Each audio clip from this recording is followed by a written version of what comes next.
Damai sejahtera Allah Bapa yang melampaui segala akal, itulah kiranya menyertai hati dan pikiranmu di dalam Kristus Yesus Tuhan kita. Amin. Saudara-saudara yang terkasih di dalam Kristus Yesus, firman Tuhan yang menjadi renungan bagi kita pada ibadah Minggu pagi ini dikutip dari kitab Lukas pasal 7 ayat 41 sampai dengan ayat 50. Kita akan sama-sama mendengarkan firman Tuhan. Ada dua orang yang berhutang kepada seorang pelepas uang. Yang seorang berhutang 500 dinar, yang lain 50. Karena mereka tidak sanggup membayar, maka ia menghapuskan hutang kedua orang itu. Siapakah di antara mereka yang akan terlebih mengasihi dia? Jawab Simon, aku kira dia yang paling banyak dihapuskan hutangnya. Kata Yesus kepadanya, betul pendapatmu itu. Dan sambil berpaling kepada perempuan itu, ia berkata kepada Simon, engkau lihat perempuan ini, aku masuk ke rumahmu, namun engkau tidak memberikan aku air untuk membasuh kakiku. Tetapi dia membasahi kakiku dengan air mata dan menyekanya dengan rambutnya. Engkau tidak mencium aku, tetapi sejak aku masuk, ia tiada henti-hentinya mencium kakiku. Engkau tidak meminyaki kepalaku dengan minyak, tetapi dia meminyaki kakiku dengan minyak wangi. Sebab itu aku berkata kepadamu, dosanya yang banyak itu telah diampuni, sebab ia telah banyak berbuat kasih. Tetapi orang yang sedikit diampuni, sedikit juga ia berbuat kasih. Lalu ia berkata kepada perempuan itu, dosamu telah diampuni. Dan mereka yang duduk makan bersama dia berpikir dalam hati mereka, siapakah ia ini, sehingga ia dapat mengampuni dosa. Tetapi Yesus berkata kepada perempuan itu, imanmu telah menyelamatkan engkau, pergilah dengan selamat. Demikian firman Tuhan. Yesus adalah pribadi Allah, serta perwujudan cinta kasih Allah yang besar kepada kita. Tetapi Yesus adalah kita. Jadi Yesus itu Allah 100% dan Yesus itu juga manusia 100%. Itu berhubungan dengan ayat 49.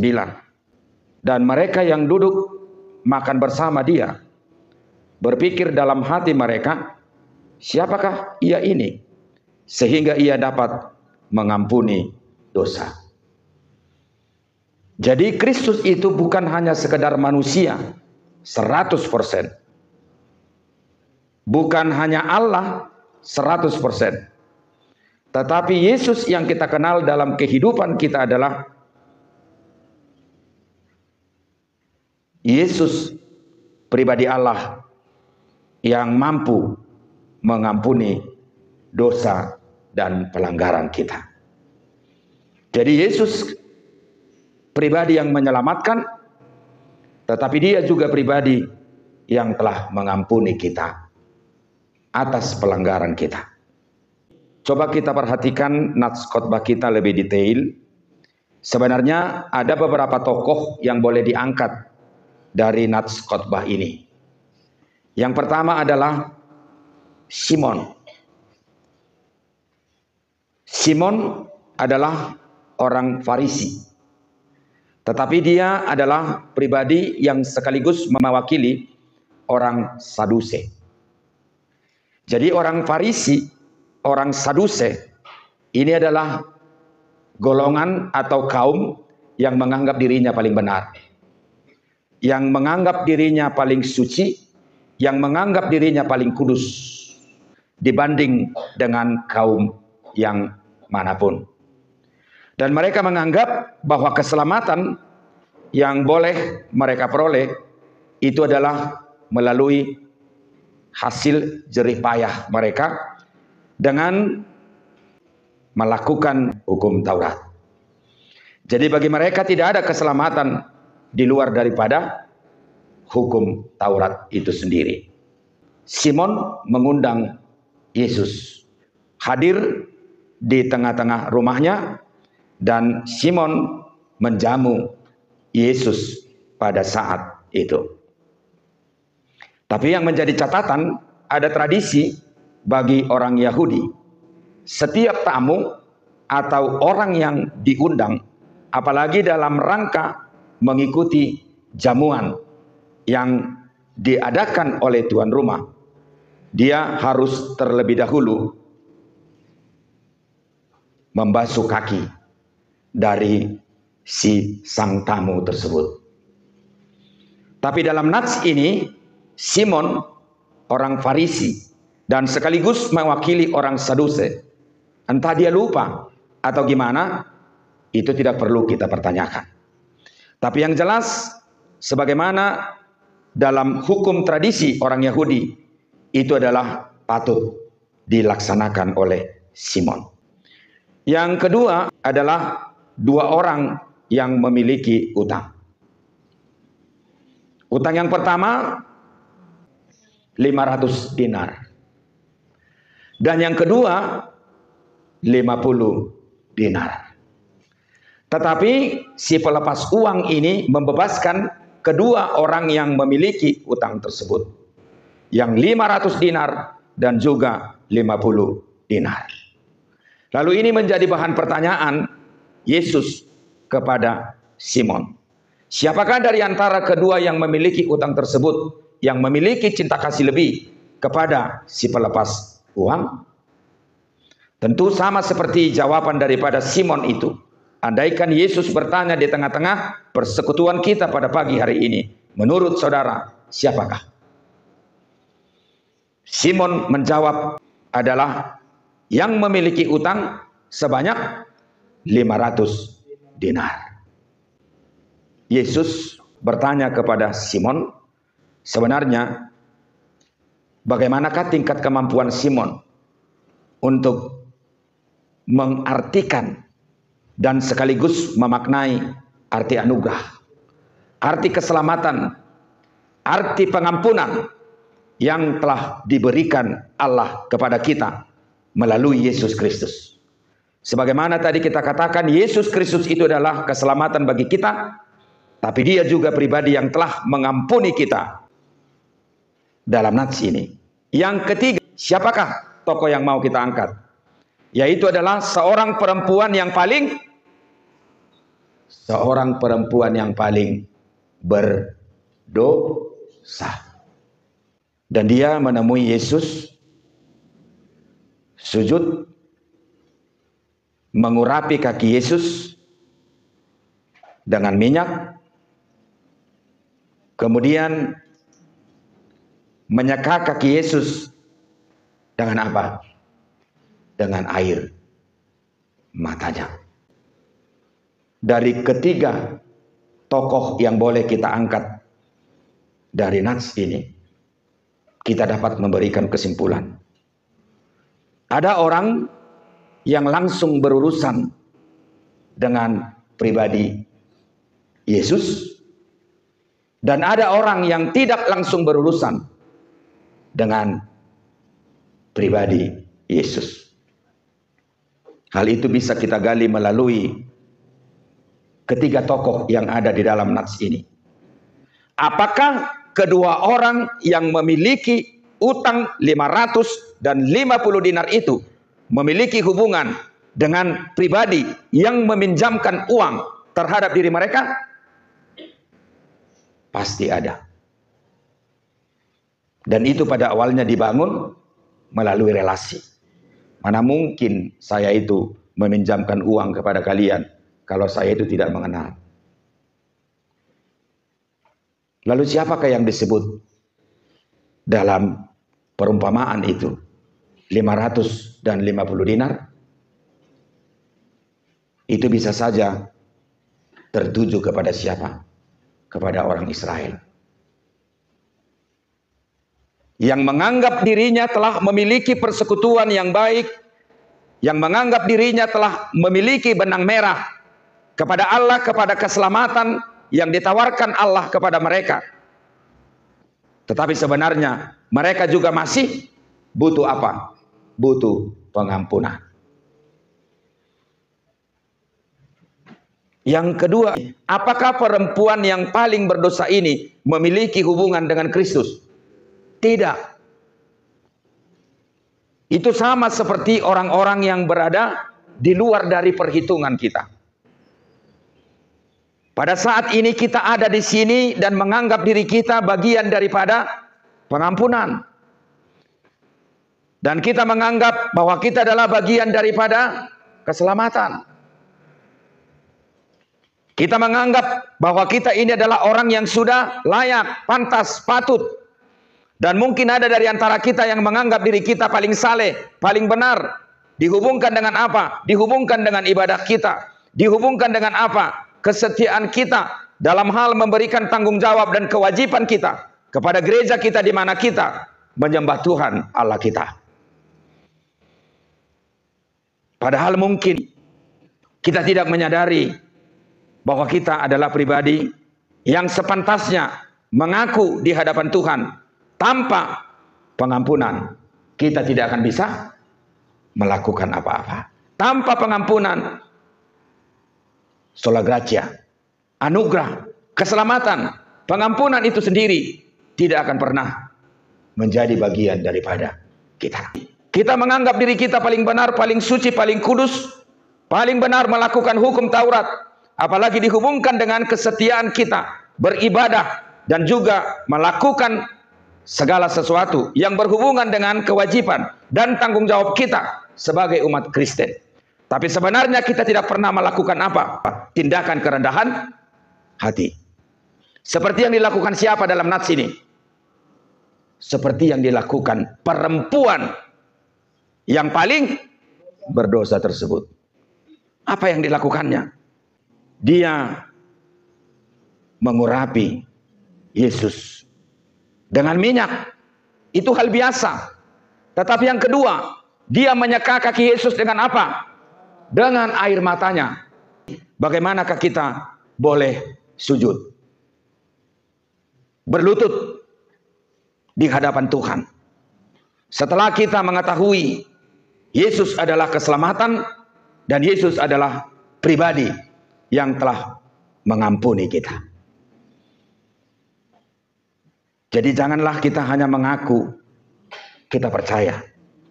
Memegang status kita adalah Kristen. Kita adalah HKBP. Kita adalah pemuda Kristen. Kita adalah Laskar Kristus. Pribadi kita sendiri tidak pernah menempatkan diri kita sebagai pribadi yang patut melakoni atau mengaplikasikan buah dari pengenalan kita akan Kristus itu di dalam tindakan kerendahan hati. Ketika Yesus telah mengampuni kita, kita juga harus mampu mengampuni orang lain. Ketika Yesus menerima kita apa adanya, kita juga harus mampu menerima saudara kita yang lain apa adanya. Ketika Yesus tidak terlebih dahulu melihat pelanggaran yang kita lakukan, tapi Yesus mau mendahulukan keselamatan kita, hendaknya juga kita bersikap demikian terhadap saudara kita yang lain. Jadi Yesus tidak menghitung dosa dan pelanggaranmu. Kemungkinan kalau Yesus hadir di sini pada hari ini untuk memberikan keselamatan terhadap kita, jika Yesus itu hitung-hitungan, jika Yesus itu terlebih dahulu melihat dosa dan pelanggaran kita, maka tindakan yang boleh dilakukan Yesus terhadap diri kita, dan itu adalah sesuai dengan rumus keadilan duniawi atau hitung-hitungan dari segi matematika, kita tidak akan mendapat keselamatan yang sama. Karena apa? Karena dia memiliki utang 500. Kau memiliki utang berapa? 50. Siapakah yang paling mengasihi orang yang telah melakukan pelepasan uang tersebut? Kata Yesus kepada Simon, yang 500. Itu sebenarnya hanya membuka pola pikir daripada Simon. Yesus hendak mengatakan, saya adalah orang yang telah melihat hutang yang besar. Dari antara saudara-saudara yang hadir di sini, seluruh umat Kristen yang ada di dunia ini, ketika saya mengatakan diri saya sebagai pribadi yang telah melakukan tindakan keselamatan dengan sempurna terhadap saudara-saudara, di mana saya adalah Allah 100%, manusia 100%, itu artinya saya telah mengenal pribadi manusia itu secara utuh.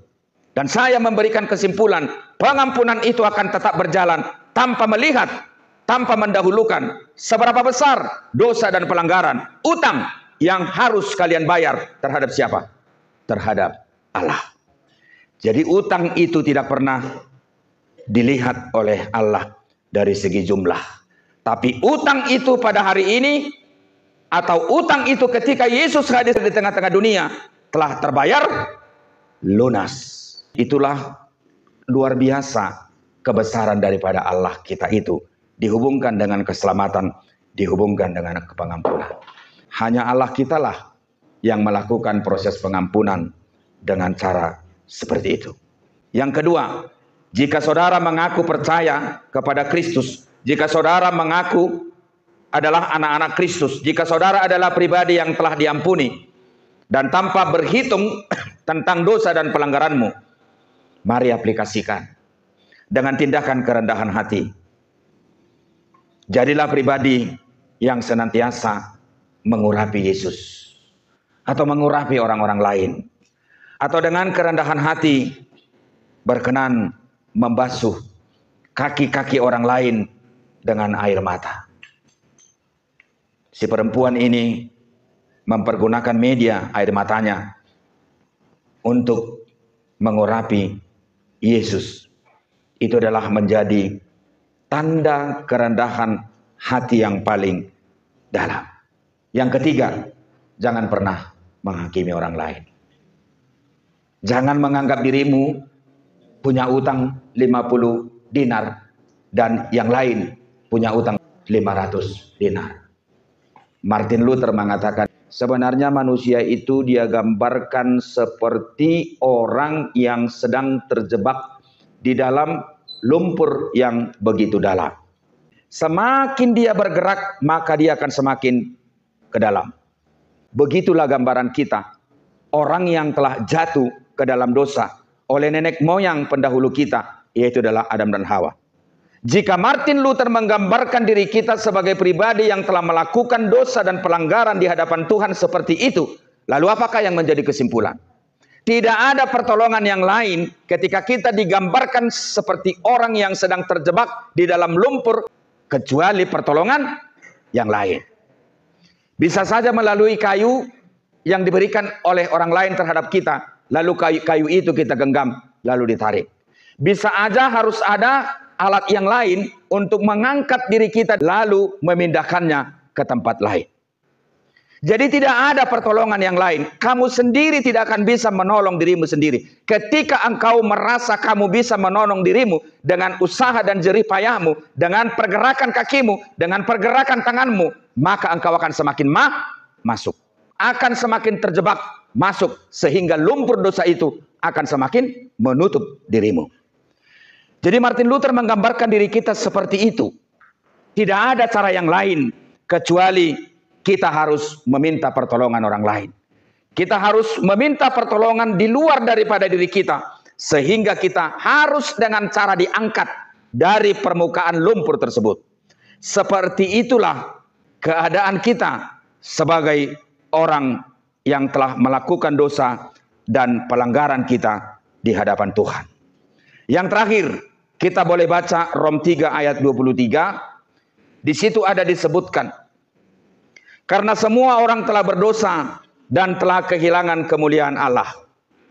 Jadi artinya melalui nats ini adalah pernyataan Paulus. Sebagaimana kita ketahui bahwa hampir 100% isi daripada kitab Roma itu adalah doktrin menyangkut soal pembenaran karena iman. Artinya, tidak ada jalan keselamatan menuju sorga yang disediakan Tuhan bagi orang yang percaya, kecuali menyambut anugerah keselamatan yang telah dilakukan, diberikan Allah terhadap diri kita di dalam Yesus Kristus. Bukan melalui hukum Taurat.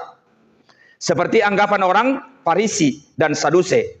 Sebagaimana dalam cerita ini, Simon yang mewakili mereka. Jadi Paulus mengatakan tidak ada jalan lain. Semuanya kita telah berdosa. Semuanya manusia yang ada di dunia ini adalah pribadi yang membutuhkan apa? Uluran tangan Tuhan. Kita juga yang hadir di sini dengan berbagai latar belakang kita. Kitalah yang tahu berapa utang kita kepada Allah. Tapi pada hari ini kita boleh bersuka cita melalui retreat ini, pembekalan ini. Kita harus memberi kesimpulan.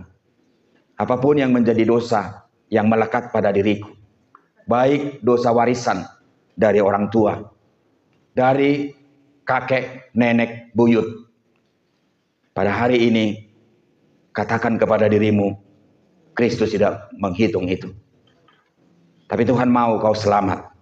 Tetapi yang perlu, bereskan hatimu. Itu yang perlu. Bereskan hatimu, lakukan tindakan seperti yang dilakukan oleh siapa? Perempuan yang paling berdosa ini. Jangan pernah menganggap dirimu paling benar.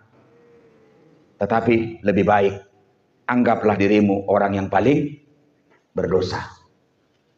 Tetapi engkau harus bersuka cita, di dalam Kristus Yesus, kau telah diampuni dan dibenarkan dengan cuma-cuma.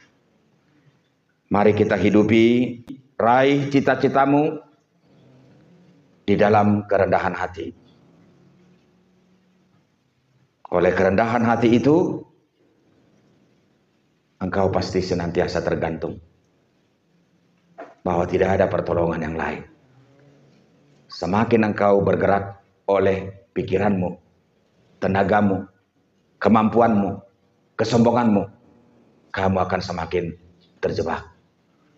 Serahkan dirimu kepada Tuhan mutlak, maka Kristus akan secara mutlak membangkitkan, mengangkat, dan mengubah kehidupanmu kepada kehidupan yang lebih baik. Amin.